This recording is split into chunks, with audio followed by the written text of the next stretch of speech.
Ako si Queenie Zina Arvolpane.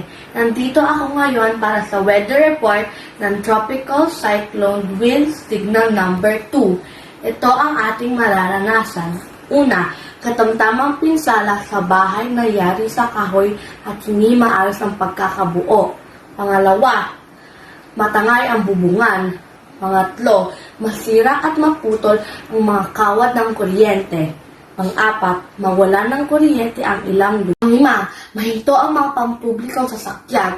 Pang-anim, matumba o maputol ang mga halaman gaya ng saging at maputol ang mga sanga at tangkay ng mga puno. Pang-pito, mapinsala ang palayan at mga namumungang punong kahoy.